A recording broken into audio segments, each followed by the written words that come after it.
Sylvia and me. Sylvia and Sylvia and me. Sylvia and Sylvia and me. Sylvia. What I am is a comedic storyteller. I Because love I'm it. not a stand-up. Don't you think that fits what I do? I Yes. tell stories that I hope are funny, but a lot of them have some emotional weight, which is not true of stand-up I'm not a comic, I'm not a comedian. I'm a comedic storyteller. I just discovered that this week. You're the first to hear about it, my new definition of who I am and what I do. Hi, I'm Sylvia Beckerman, host of the podcast series Sylvia and Me. Conversations with inspiring, empowering women. Hi there. I'm Annie Korzen. I'm a writer. I'm an actress. I'm a TikTok star, believe it or not. And I'm very thrilled to be here on Sylvia and Me. Let's get started with the conversation. And that is exactly what we're doing. Annie, I am thrilled to have you here with me today. I found you on Instagram, and yet you are a TikTok star. You've written a book called The Book of Annie, which I just absolutely love. The Book of Annie, humor, heart, and a chutzpah from an accidental influencer. And it's the accidental influencer, which I absolutely love. You are It's pretty miraculous, isn't it? It's pretty weird. Oh, but life is weird at times and happily weird. I mean, come on, this is great. You have over 435,000 followers. They've actually counted the amount of likes on TikTok. It's over 12 million likes. I tried to find the first Instagram post that you did, but I couldn't because you know I've something? years. Because I'm so old and stupid and techno more. I don't really use Instagram. I'm on it and I look at it occasionally. I post occasionally. I don't really need it because I'm an old person. I use Facebook, but that's just for people that I know or business people. And of course, I'm on TikTok, but I don't use Twitter I don't understand Instagram because it's all about pictures and I'm all about words. I don't Yes, get it. You can't yes, you post a are. link. You can't put a link on Instagram. I don't understand. I've never understood it. That's how old I am. I do not get Instagram. I don't understand it. I don't know that anyone really gets any of it, but the good thing is that you are a TikTok star. I know that we're not going to talk about, you've done so many things. You don't want to call yourself a storyteller because you say that's too folksy. So you call yourself a humorist. And it's, it's a profession that really hasn't been defined yet, but No, you know what? I call myself a humorist, and somebody pointed out it's a profession that no longer exists. So somebody gave me a new one. I have a new one. What I am is a comedic storyteller. I Because love I'm it. not a stand-up. Don't you think that fits what I do? I Yes. tell stories that I hope are funny, but a lot of them have some emotional weight, which is not true of stand-up I'm not a comic, I'm not a comedian. I'm a comedic storyteller. I just discovered that this week. You're the first to hear about it, my new definition of who I am and what I do. Well, I personally think that's wonderful. And the fact is that you didn't start doing TikTok until right before the pandemic. And you're not old, you're older, you're about 85 years old. And a friend of yours who's about 50 years younger than you, That's Mackenzie. right. That's right. Mackenzie, who's 30. And I said to Mackenzie one day, I do storytelling. By the way, anybody listens to the Moth, you can hear me on the Moth, and I'm about to be on the Moth radio hour this year. So I do storytelling, but I said to Mackenzie, I'd like to find a larger audience for my stories. Maybe I should go on Instagram, whatever that is, and put up some little clips. And she, being 30, goes, "Oh, Insta is so toxic. It's so less sensual. You belong on TikTok." And I said, "You're crazy. Who wants to see this old Jewish New York lady on TikTok?" And she said, "Trust me, you will go viral." And she was right. I still don't quite understand it. But when I meet my fans well, first let me say, I think there's a new interest. I think thanks to Betty White, actually, there's a new interest in this country in seeing older women as still viable, as still sexual, as Relevant. giving inspiration, and as sharing wisdom. And it's about time. Yes, it is. And that's why I'm celebrating you, because it is about time that we are really celebrated and we are relevant and we have knowledge that we can share, and we can also learn from some younger people. And that's why it's so great that one of your best friends is Mackenzie, who is It's 30. really, yeah, I think it's really important, especially as you grow older. Well, I think Yes. it's on both ed. Young people should have senior friends and vice versa, because you Exactly. learn from each other and you inspire from each other. Even language, there are lots of slang words. I don't know what they mean. I have to call Mackenzie. What does wholesome mean? That wholesome is a new word, or what's the word? I forget, demure. There are all kinds of ways that language is being used now that I would like to keep abreast of. Okay. Well, Uh, we're going to. One of your something that you said really resonates to me, and that is you can't be inspired by other people's opinion of you. Oh, I'm so happy, but it's not inspired. I'm going to correct you, but you're very close, and I'm so happy that you picked that. What's the word? You cannot be imprisoned by other people's opinions. Actually, that's what I have written down. I read it wrong. I I really think, did. yeah, I knew you did. And I'm glad you brought that up, because here's what happened to me. My whole life, I have been criticized for being too talkative, too opinionated, too judgy, too blunt. I was told those were unattractive qualities in a woman. Thank you very much. And I've always apologized. Oh, I'm sorry. I'm sorry I interrupted. Oh, I know I shouldn't have said that. Now, guess what? On TikTok, my much younger followers are celebrating me for all the things that I've apologized for my whole life. And now I regret, I feel, why did I waste my life apologizing? I should have owned who I was with pride. And that's actually one of the themes of my book. It says, owning who you are, as long as you're not Adolf Hitler, as long as you're not hurting other people. But be who you are. If you're eccentric, be eccentric. If you're an introvert, that's who you are. Don't force yourself to be something you're not, which doesn't mean that you shouldn't try new things. Because that's the other theme of my book is, I like to say my mantra is, yeah, why not? Which is what I said to Mackenzie. I said, I think it's the dumbest idea, putting me on TikTok. That's the dumbest idea I've ever heard in my life. But what can I use? Yeah, why not? Let's try it. And so I always say, I don't regret anything I've done, even if they were catastrophic. I only regret things I didn't do. And I think that young people, or people of all ages, Well, when was the last time you said, yeah, why not to sign? You don't know what the results are. Well, actually, I did that when somebody told me to start a podcast 5 years ago. I love it. Really? Oh, Really? really? I had no idea what one So was. you and I have had the same experience. Someone else suggested, and you thought, well, I don't know. Okay, yeah, why not? I think that's a very healthy way to go through life. What I don't like is when you say somebody, I forget, would you do this? Would you do that? Oh, I never. Oh, I never watch television. Oh, I never eat bread. Oh, and I'm thinking, give it a try. Don't say I never, give it a try. I would never go to New York. Try it.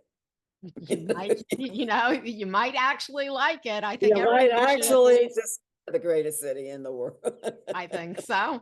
So I want to just go through a couple of, say a couple of things, and you give your opinion on them, Sure. because they're in your book. They're also on TikTok. And it's just, I love that you just take little things and turn them into, well, all these young followers and so on. So, Oh, you know what? I'm gonna interrupt you because I'm a whore. And I want to make sure that people know that you can get the book on. I forgot to ask you if you were going to post the Amazon link, but you can get the book on Amazon or Yeah. Barnes and Noble, but Amazon's the best. I just wanted to say that. The book of Okay. Annie. Blah, blah, All blah. right. Sorry. Sorry. No, Okay. there's no sorries here, remember? We're not That's right. I'm imprisoned by not going to others. apologize for pushing my book. I need the money, trust me. Okay. You you talked about your husband is Danish. You're from New York, nice Jewish woman from New York. You lived in Denmark for a while. You talk about people's food choices. You talk about like being in the supermarket and looking at what other people are buying. Tell us a little bit more about that. Well, I'm just interested in food. I'm not a cook, and I don't really like fancy food particularly, but I am obsessed with food, you might say. And so I married a Dane. I had to learn. I mean, I eat things because I'm married to a Scandinavian that I'm sure most Americans would never go near. All kinds of herring, eel, smoked mackerel, weird cheeses, weird things, because I figured, when you marry into another culture, you should explore it, don't you think? I mean, I don't understand people who don't. Uh, and I think food also, it's a way, if you ask me, what are my happiest moments? My happiest moments are sharing a meal with friends and family. I mean, I don't think there's anything better than that. Sharing a meal, eating and drinking with people that you love. That's one of the greatest things. And not everyone in the world is able to do that. We have to No. remember that every meal is a gift, every meal is a blessing, because we're so fortunate that we can put food on the table. That is for sure. And you've also, just to have a little bit of humor in there, is one of your favorites is chips, guac, salsa, and a margarita. Well, those went viral. Those are one of mine. I didn't think I was saying anything much. It was during the pandemic. I managed to get out to a restaurant. I lifted a margarita glass. There was some chip, and I said, "Is there anything better than ending the day with some guac and chips and a margarita?" And that had like millions of responses, because these are basic things that we need.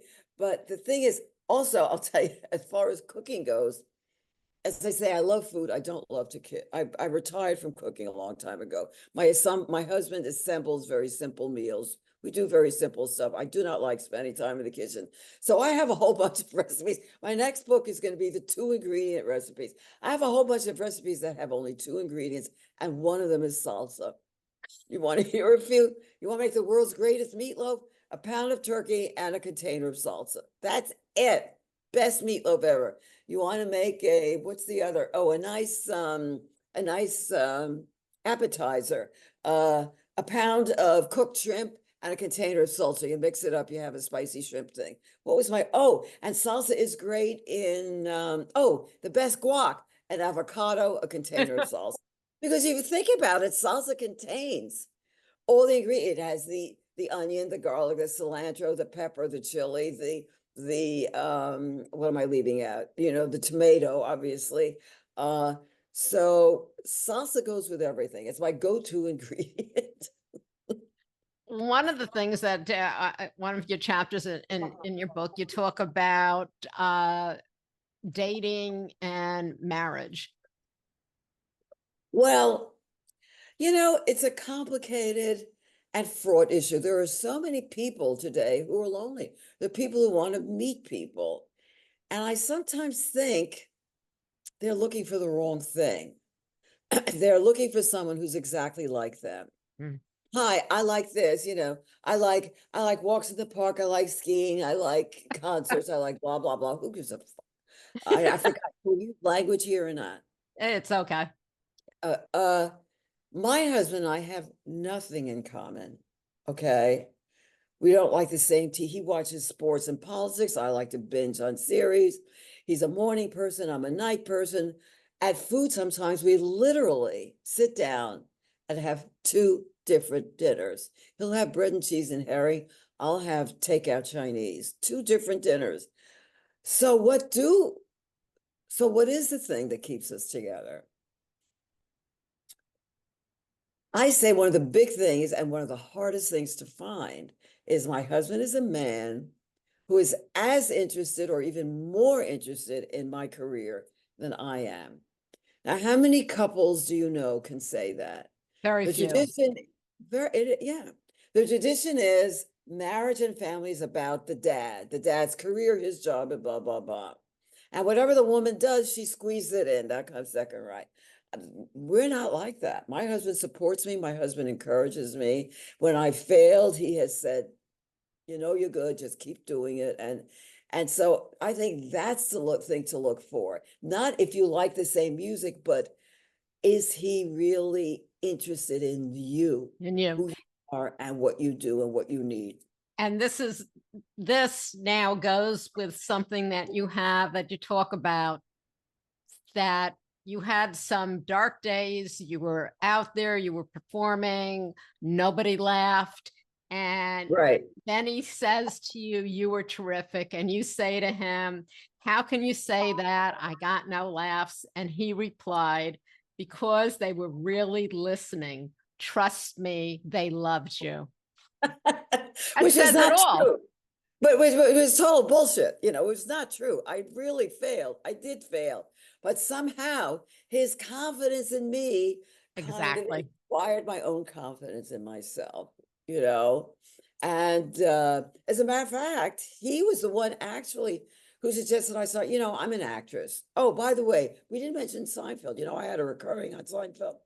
Well, I mean, tell us I should about it mention because I that. I remember should that mention that. lady.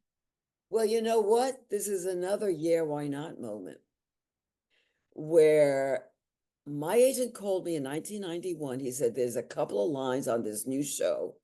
A better known actress in his office turned down the audition because she said, you know, there's not enough for me here, not enough lines. And my answer was, you know, it's a day pay. Yeah, why not?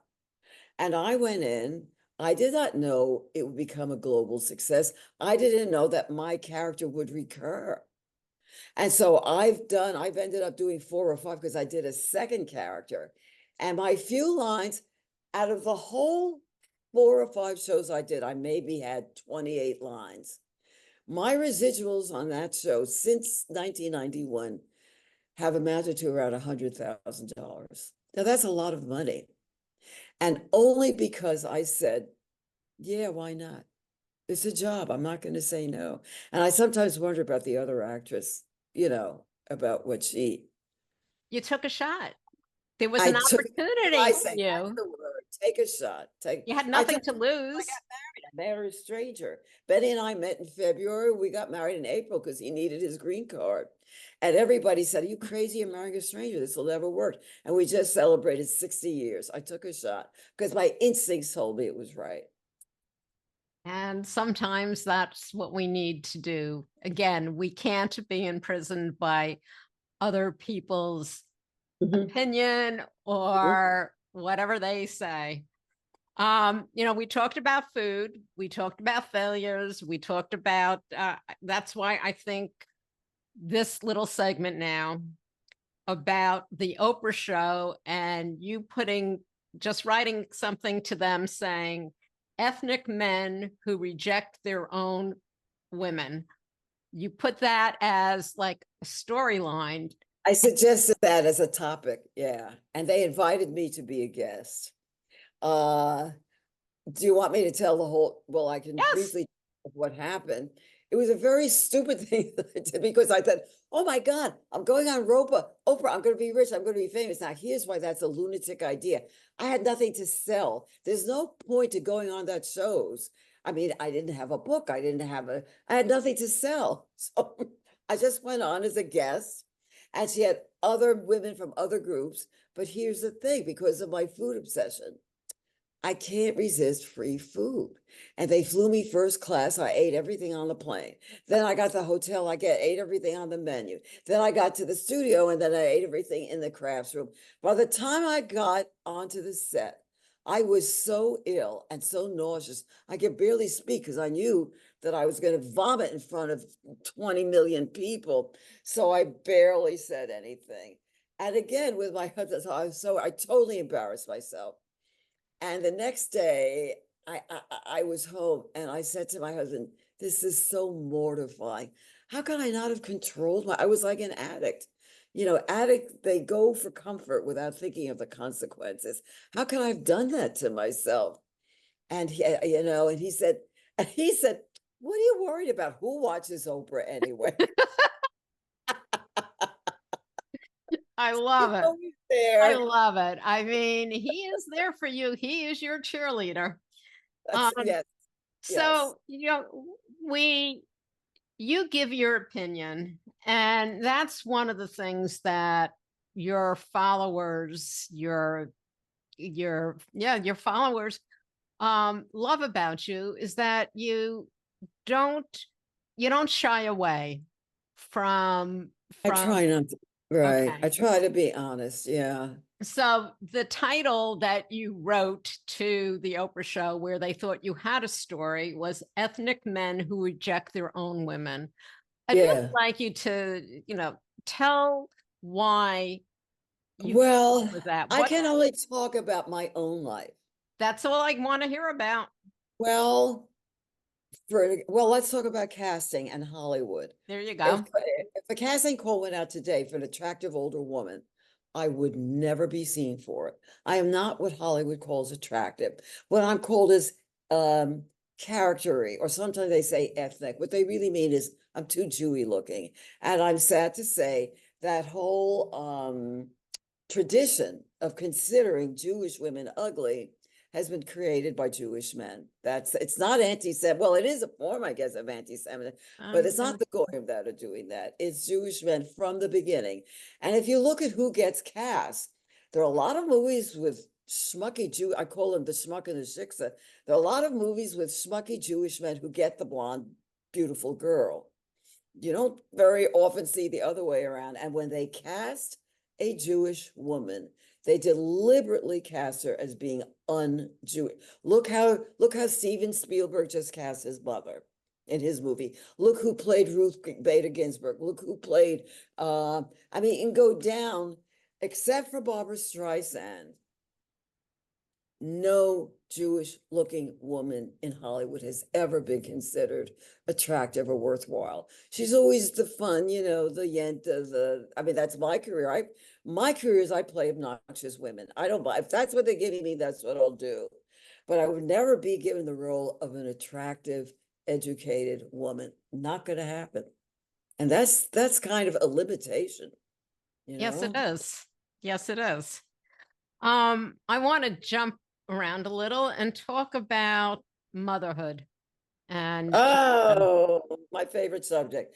Well, I made a big mistake of giving birth in Denmark. It was a big mistake. I had nothing familiar around me. At that point, I didn't speak the language. Now I do a little bit. And I had a severe postpartum depression.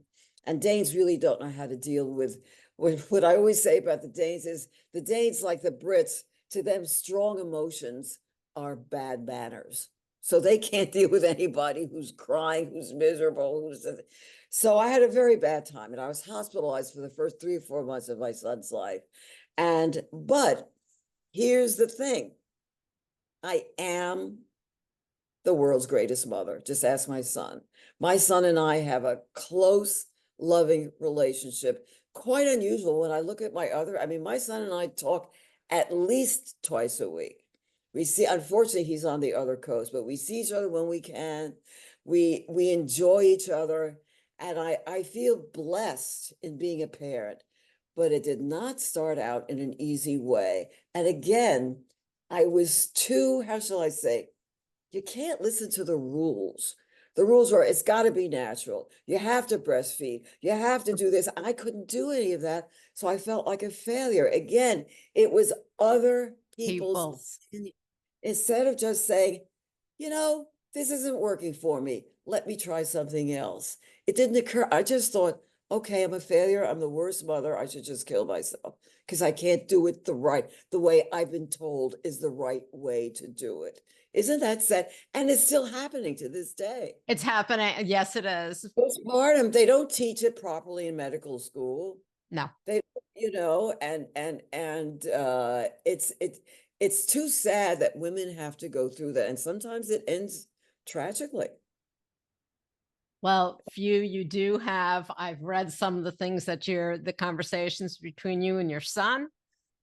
And now there is little Max, your Yes. grandson. Right. I That's know what right. it's like having my grandson, Bryson, is not quite 3 yet. He'll be 3 in November. And Yeah. the best. So Well, talk it's to me. interesting because, it's not something I wanted particularly. I never had dreams about being a grandmother. And my son and his wife were 45 when they adopted. And I said to them, "You're crazy. You're 45, your life is gonna, what do you want this for?" And they said, "We feel we need to be a family." And they adopted a Black child. And I said, "You're crazy. Bad enough this kid's going to be Jewish. He's also going to be Black. This poor kid is going to have double, leave me out of this. I don't want anything to do with this. This is not, I don't understand this." And guess what? Of course, I will tell you that my grandson, Max, just happens to be the most beautiful, the brightest, the sweetest, the kindest child of any child in the history of the universe. Other than my grandson, but that's okay. Other than I'll give it to you But for the now. child that I didn't want any part of this.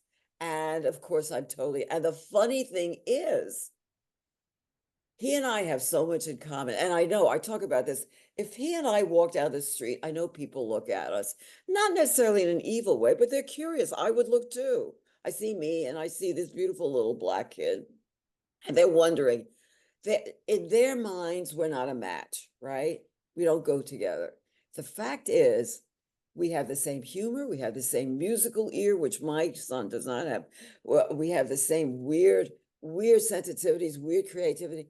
We are a perfect match. And I like to say we are a match made in heaven. It may not look like that, but we are. So, as I said before, you talk about, you say that you're in your third act. I believe we have many, many acts, that it's not necessarily just 3. I mean, Jane Fonda talked I'm about glad to hear that. 5 acts, and she just turned 86 or 87. And I just worked with her. I just worked with Jane Fonda in I forget the name of the movie. Oh, also, I was just in this movie, Thelma. Have you seen Thelma? oh, I love that movie. You were in that movie. I need to watch it again. I'm the lady in the gas station. She comes over, "Don't I know you?" And Richard Drown. But in that movie, June Squibb, the star, is 94. Yes. And my friend Bunny Levine has a wonderful scene. She's a woman who lives alone, where they go together. Bunny is 95, never stops working. So I was the young kid on the block in I that love movie. it. And those women are extraordinary. They're just extraordinary. They're sharp, they're talented, they're professional. They show up, they do their work. And that's the thing. As we get older, just because we've gotten older doesn't mean that we can't fit in and do and try And new things and continue doing what we were doing, maybe slow down on certain things. But, okay, other than that, I'm so glad you're okay. I'm 85. I'm busier and professionally happier than I've ever been in my life. I spent my whole life being sort of unemployed and unknown. Now, excuse me, I'm more known. People in the business know me, and because of actually, it was because of the TikTok thing that I got a book deal, because publishers won't publish a book unless they think you're bringing some kind of audience with you. And so there are still moments when I feel invisible, when I feel condescended to. When I go to a restaurant and the waiter, the unemployed actor waiter, says to my husband, "Would you care for a cocktail, sir?" And then he turns to me and says, "And how about you, young lady?" oh, jeez. I do not. Now, I know he's not meaning to be insulting. Right. He doesn't understand that it's condescending. Yes. Not only am I not a young lady, I don't wish to be. I wish to be respected for the years of life experience and wisdom that I have. I don't want some 20-year-old trying to make me feel good about being old. Do you know what I mean? I know exactly what you mean. I know So exactly what you mean. And it is I don't like being called cute or adorable, because to me, those are, when you use those words about, oh, those are words you use about puppies and about toddlers, not about a person who has lived a long life and learned a lot. You know, I got a call, by the way, from the Washington Post, because they said, we want to know, since you're kind of a, I'm paraphrasing, you're kind of a spokesperson for an older generation. We want you to know, we want to know what you think about elderly politicians. And I thought, wow, the Washington Post wants my opinion about something. Isn't that cool? That is cool. That is way cool, lady. Way cool. And I love how you end your book with why I hate young people, and then, of course, why I love young people. So if you could summarize why I hate young people, and then Well, around. kind of that they think they know, they don't understand how ignorant they are. You know, they think they have the answers. They have no answers. They know nothing. And they treat me as if I don't know anything. It's kind of what I don't want to repeat what I just said. No, Kind of the way they make assumptions about old people. yes. But yes, I have I have definitely changed my mind about young people because of the love I'm getting from them. And the funny thing is, when I said to you before, I've always been told I'm not good looking enough, I'm not pretty, I'm not attractive enough. My young TikTok fans constantly tell me, you're gorgeous, you're beautiful. Gorgeous.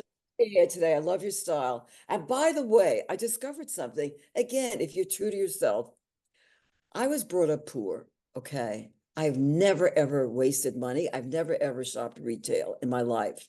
And so I thought that was just me. I started talking on TikTok about thrifting. Like, you see what I'm wearing? Mhm. Everything I'm wearing, I paid maybe $1 for at a yard sale or a thrift store. I started talking about thrifting. I did not know that thrifting is a big new movement, both for saving money and finding vintage style and for the environment. Yes. Fast fashion is such, fashion and textiles is a great contributor to global warming. So thrifting, buying recycled things is the big new thing. I didn't know that. And so I'm like at the head of them. They want to know all my thrifting tips and how you find out which stores have dollar days and which stores. So just speaking honestly as myself, I suddenly found people who were responding to it that I didn't know were out there. And that's it. You know, we talk about sharing stories, and you do it in a comedic way, but people don't understand how important it is, how it can lift so many people who feel they're alone and don't realize that there's a whole Totally. community. You found it in thrifting, in food, in young people, in being a grandmother, and and it takes a lot of chutzpah to go ahead and do it as we get older and really learn not to say no to everything, to take the chance that Absolutely. Except bungee jumping. I'm not yeah, going. well, I'm not doing that either. So I'm also not scuba diving. So I mean, there are a couple of things where For there are filthy, known. we draw that known. we have to have some boundaries. Yes, definitely. When I say, with everything going around, you have to be very careful how you say something, but we're taking it in the way that it's meant to be right now. And lady, if you had one thing you wanted to leave our listeners with, what would it be? You know something? We didn't talk about this. I think it would be, don't be afraid of failure. I think there's too much emphasis on success. If you're not the best, you're worthless. When you fail, it's such a great learning opportunity, either to get better at what you're doing or to decide maybe this area is not for you and you should leave it. But I think we should welcome failure a little more and don't feel devastated if you don't succeed at something. it could be, failure can be a great opportunity. Welcome it, I say. Well, Annie, I thank you so much for being here. Oh, thank with me you. today. The book is The Book of Annie, Humor, Heart, and I'm holding it up. I'm holding it upside down, of course. Okay, now you got it. The Book of Annie, Humor, Heart, and Chutzpah from an Accidental Influencer. You can get it on Amazon. Also, Annie, you have a website, don't you? Oh, sure. AnnieKorzen.com. Absolutely. Annie, thank you so much for taking the time to have this very fun conversation. I loved it. I loved it. Can we do it again every week? You can find us on all of your popular podcast platforms. And of course, our website, sylviaandme.com. Stay safe, stay healthy, and as always, stay tuned.